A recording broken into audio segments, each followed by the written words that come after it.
Biyaheng Bulacan tayo tonight pero hindi sa kalsada, kundi sa mga sakahan na mahirap taniman ng palay. Ang ating paandar, mala tricycle, pero nagtatanim ng punla. Tara, let's change the game! Sabi nga ng isang kanta, magtanim ay hindi biro. At totoo yan kahit sa mga nagsasaka ng palay sa San Miguel, Bulacan. Tinignan namin ano ba yung pangangailangan ng ating mga farmer dito. Ang government natin nagbigay sa kanila ng seeder. Pero ang naging problema nila doon ay nahihirapan silang gamitin. So, mabigat at nahihirapan silang hilahin. What if paanda rin yan na parang pedicab? Yan mismo ang ideya sa likod ng The Tricycle, na dinevelop ng ilang estudyante sa San Miguel, Bulacan National High School.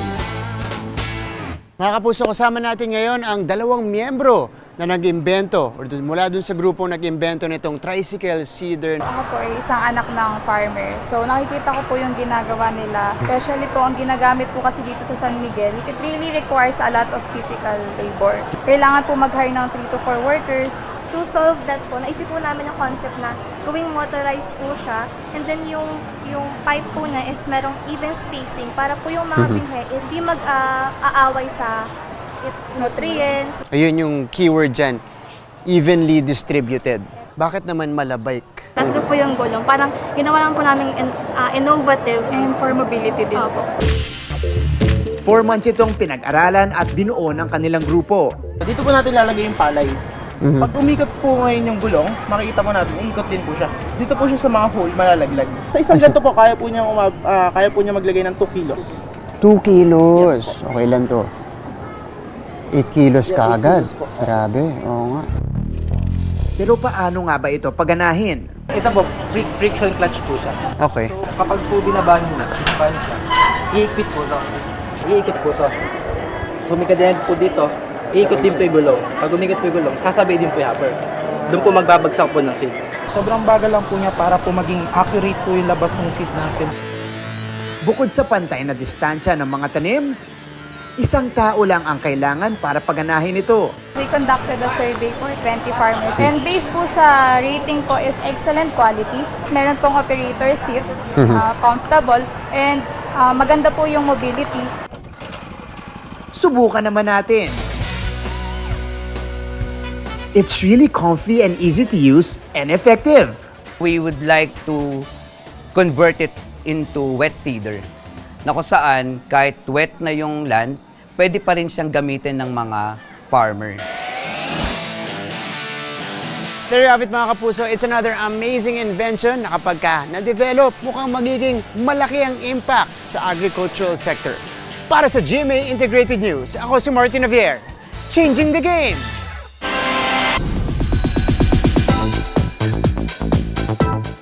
Mabilis na chikahan tayo para updated sa showbiz happening.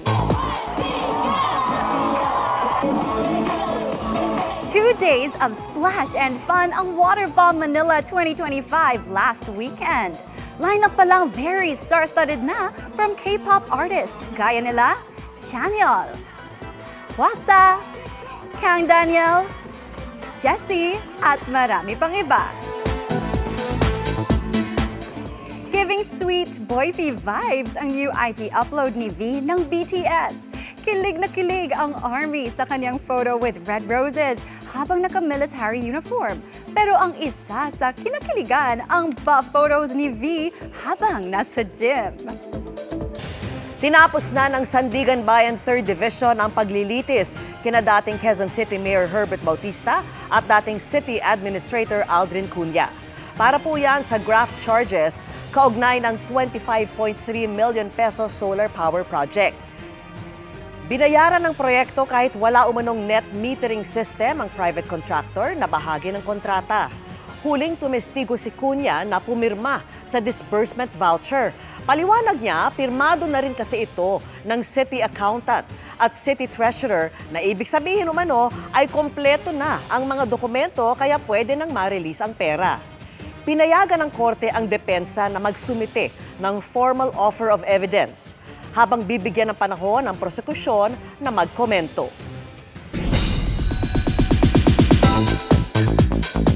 Birthday lunch tease lang sana pero tila naging preview ng new GMA projects ang pagtitipon ng ilang sparkle artist kanina. Kabilang dyan ang isang mapapanood sa isang streaming app kung saan kasama ang isang former Pulang Araw star. Alamin yan sa chika ni Aubrey Carampel. Kainan, kwentuhan at kantahan. Ganyan ang birthday lunch with Sparkle birthday celebrants for the month of January, February, and March. Ang get-together, mas pinasaya pa ng impromptu performances mula sa Sparkle artists. Kumanta rin si Mommy Dearest star Katrina Halili na first time daw nakadalo sa Sparkle birthday lunch.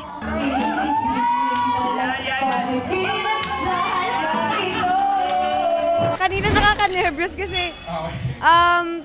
nakakaya pala kumanta pag kilala mo yung mga kasama mo. Nahiritan ding kumanta si Jay Ortega na pagkatapos ang pagganap bilang sundalong Hapon na si Akio sa Pulang Araw ay mapapanood naman soon sa upcoming GMA View original series na Slay.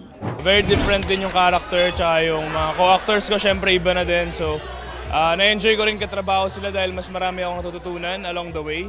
Present din si Lexi Gonzalez na nag-celebrate naman ang kanyang birthday kahapon. Sa Instagram, nag-post si Lexi ng kanyang birthday photoshoot wearing a gold glittery gown. Bukod sa busy with her upcoming serye na Cruz vs. Cruz, college student din si Lexi taking up communication. Iba din ng may degree. Iba yan talagang may pinag-aralan. Kaya tinataguyod natin. Ako pinipilit ko makapagtapos alongside with working. But I'm really grateful na nagagawa ko ito. Also with the help of Sparkle. Present din sa celebration sina GMA Network Senior Vice President Attorney Annette Gozon Valdez, Sparkle GMA Artist Center First Vice President Joy Marcelo, and Sparkle officers.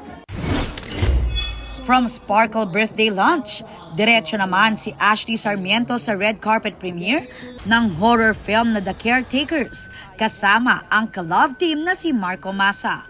First time daw nilang magsama sa movie at ibang-iba raw ang Ashko na mapapanood sa pelikula. Siyempre, may moments pa rin naman kami, pero hindi na kilig way.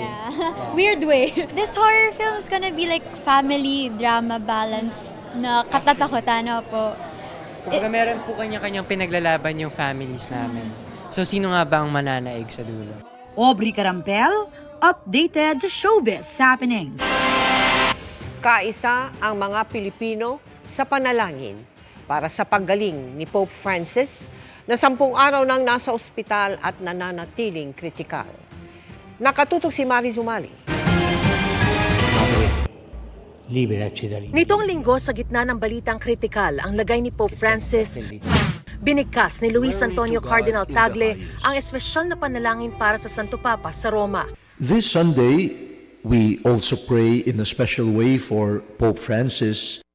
Nananatiling naka-confine si Pope Francis sa Gemelli Hospital sa Roma. Ang mga foreign national na naka-pilgrimage ngayon sa Vatican nananalangin din sa kanyang paggaling. Extend my message to the whole Filipinos. Please always including your prayer the health of the Pope. Si Pangulong Bongbong Marcos ipinahayag sa social media ang kanyang pakikisimpatya sa kondisyon ng Santo Papa. Kaisa raw tayo ng buong mundo sa panalangin para sa kanyang kalakasan at paggaling. Ang Catholic Bishops Conference of the Philippines o CBCP naaalarma raw sa kalagayan ngayon ng Santo Papa. May binanggit na siya na he may not make it this time. Okay? So parang doon pa lang sa sinabi niyang yon, parang kami naman din ang nakikinig at na sumusubaybay. Ano to, napaka-delikado yata talaga ng kanyang lagay dahil nararamdaman niya. But then again, sa ganitong mga pagkakataon, we can only trust in the power of the Almighty. Ayon sa official communique ng Holy See na inilabas sa media, naging restful naman daw ang ika-10 gabi ni Pope Francis sa Gemelli Hospital sa Roma.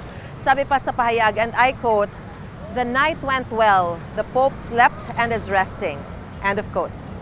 Nitong linggo, sinabi ng Vatican na nananatiling kritikal ang kalagayan ng Santo Papa dahil sa double pneumonia, bagamat hindi naman umano nakaranas ng panibagong krisis. Sa kabila nito, nananatiling alerto raw ang Santo Papa at nakapagsimba rin sa ospital nitong linggo.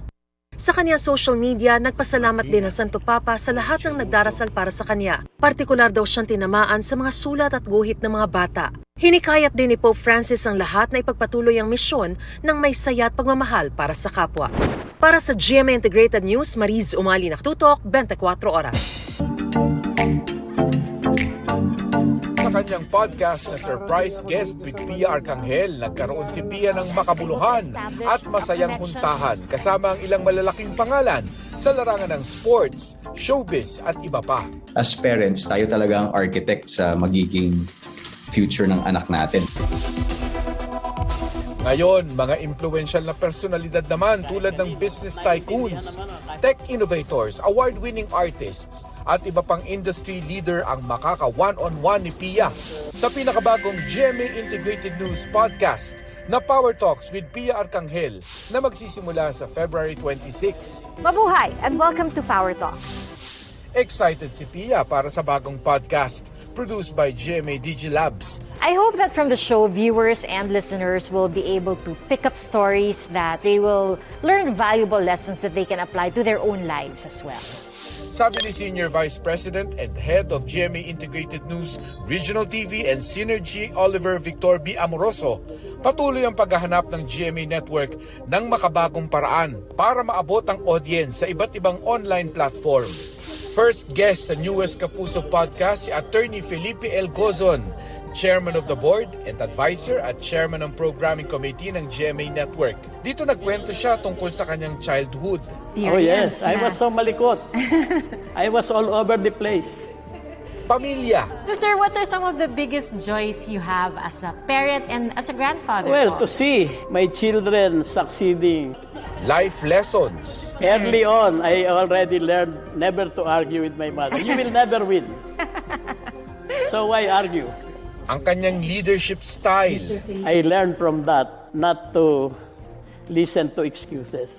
At realizations. When you look back, your career, everything that you have accomplished, what would you say to your younger self? In life, you have to set a goal. And when you achieve the goal, you cannot imagine how you feel. Magkakaroon ng bagong episode ang Power Talks with Pia Arcangel tuwing Wednesday sa Spotify, Apple Podcasts at lahat ng GMA Integrated News social media platforms. Para sa GMA Integrated News, Mark Salazar, nakatutok 24 oras.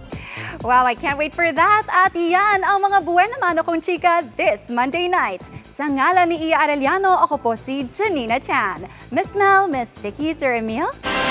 Thanks, Janina. Salamat sa iyo, Janina. Thanks, Janina. At yan ang mga balita ngayong Lunes. Ako po si Mel Tiangco. Ako naman po si Vicky Morales para sa mas malaking misyon. Para sa mas malawak na paglilingkod sa bayan, ako po si Emil Sumangil. Mula sa GMA Integrated News, ang News Authority ng Pilipino.